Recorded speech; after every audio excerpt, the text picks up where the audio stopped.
It wasn't until I was training, practicing telepathy with a friend. This was end of last year.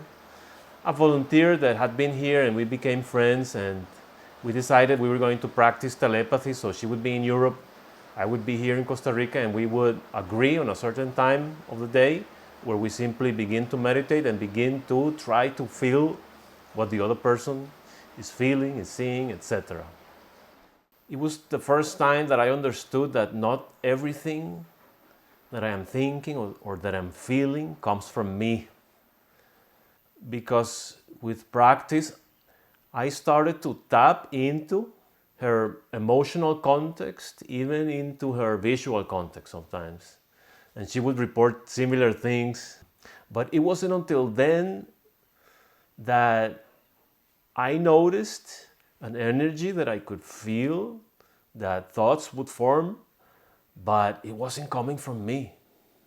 Before this practice, I would have immediately thought, I wouldn't even have come to the necessity to try to decide whether it's coming from me or not. Like before, it was just kind of assumed that whatever is happening inside of me, whether it is emotional or thoughts, that it has to be me. And this was the first time where I felt an energy that could be interpreted in my body, even in my brain. Thoughts could be forming about it, but it was clearly not from me. And ever since, it's been always in the back of my head. You can't really assume that everything you're thinking, everything you're feeling is you. So how about beginning to pay attention to that? And that opened up a whole new dimension in my life. I have a couple of anecdotes about it. The first one happened, let me check, in April of this year. And at the time, I was thinking a lot about this person in my past. More than normal, I even began to have recurring dreams. And I thought it was too much. I was a little bit overwhelmed, and I remember that I was entertaining thoughts that went something like, I shouldn't be obsessing about this, and I'm so over this relationship and whatever. So in other words, like saying, this shouldn't be happening, and I'm just going to keep ignoring it. Well, that's a good way if you want things to keep happening and repeat over and over. Ignore them, and then you'll just meet them, go around again in the near future. So in this occasion, this time, I was like, wait a minute. You're telling me that I'm obsessing when I'm just having recurring dreams. It sounds kind of judging, right? I'm obsessing about this person. It's like, this shouldn't be happening. It's like, it's a judging voice. And on top of it, it wants to gaslight me that it's my fault, that I'm obsessing. I am exhibiting a obsessive behavior. So I know there could be another reaction to this. How about, this person is recurring in my dreams. I want to know more. I want to know what the message is, for example. And as soon as I opened up for that, something amazing happened.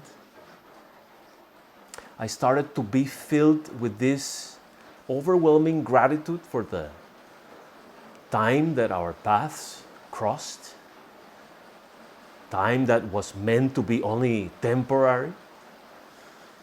And at the same time, I felt again that blissful, unconditional love that I felt for her as soon as we met. There's a story about this in one of the chapters in this podcast, so I'm going to link it at the end of the video. And the other anecdote is, recently I was confronted with a certain challenge, and then right there this little voice begins to appear. I'm beginning to recognize it because it's a little violent. It's trying to bully me. It's trying to gaslight me. It's trying to make me doubt myself or bring just negative energy to situations that are prone for that, usually situations of uncertainty. And in this case, I was presented with a challenge, and the voice began, like you are imagining this conversation with whoever the other party is, and for some reason you make it confrontative, and then you begin all like, I'll tell them, oh, how dare they say that I have a good comeback, I'll let them know. It's like this energy of confrontation and louche. And again, I was like, wait a second, is this even me? Because I'm beginning to recognize the pattern. And as soon as I went back into my middle, my center, recognizing that this is not the way I sound, this is not my voice, immediately I knew that the challenge is awesome, the challenge is great, the challenge is going to bring about a lot of positive things for many people. And I shouldn't be afraid at all, because I know exactly how to conduct myself to create something awesome from that challenge. As soon as I went into my center and felt myself from the inside, went into that sweet spot that all of my meditations are about, to reach the sweet spot and stay in it, I couldn't see where that voice was. That voice had vanished. And it's because in the presence of love, in the presence of love for the challenge in this case, these entities that are based on fear and that feed on our fear, they just go running. They are just like, I'm out of here. They cannot stand the high energy of love, and they have to remove themselves very quickly. That's what I experienced. And on that note, I have to think about Javier Volkov. He's one of the modern day mystics that I follow, and he explains it so well. He's like, actually, all you have to know is the present moment containing love or not right now? That's actually, you should be asking yourself that question as often as possible. And his point is, only the present moment exists. Everything else is an illusion. And often we are distracted with something in the past or something in the future, so that we are absent from the present moment. In the present moment, there is no future, there is no past. It's only the moment and its frequency. And actually, that's all there is. Even Einstein spoke and said that time is an illusion. And it's confirmed by mystics, it's confirmed by in a lot of different ways. So all you have to do is remember that you are in the present moment, and then access love. What does that mean? In the presence of a challenge, how can I see this thing from a point of view of love instead of fear? Because these fears are just a program that is implanted in our brains, and the program operates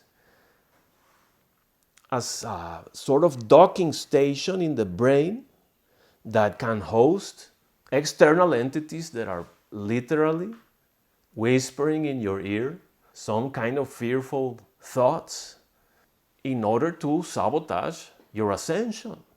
That's why it's so critical to begin to pay attention. Is that thought, is that feeling even mine? And the way to know is to sit for a few seconds and connect to your core, connect to the present moment, and immediately you will be like, ah, you sneaky one. Immediately you are accessing love voluntarily and suddenly seeing the situation in a completely new light. And this is the archetype of the good angel, bad angel kind of cartoon. And it's very literally like this. Only this entity that is whispering fearful things in your ear is trying to pass as you. You are going to think that this is you at the beginning. And only by recognizing its traits, it's kind of a bully. It's trying to bully me into low energy and submission. And there is only one way to fight that. Come to the present moment for a second. Inhabit your body in the present, which is all there is. The reason entities latch on is because you left the room empty. You're in the future trying to anticipate something or worrying about something. Or you're in the past regretting something, having guilt about something that happened many years ago. You're not inhabiting life. Life only happens in the present. So as soon as you come back to that present moment, the entities have to evacuate. So let's practice that. Let's practice that. As soon as you begin to be in this program where you know that you're having negative thoughts and the thoughts are bullying you around, and it's time to say, wait a minute, is this coming from me even? Because it doesn't really sound like me, like the core of me that I know I am. And when we begin to recognize that inner narcissist, we are going to see change in the outer world too, because the reason that our politicians, our leaders, everybody out there in this 3D is a narcissist is because it's just a reflection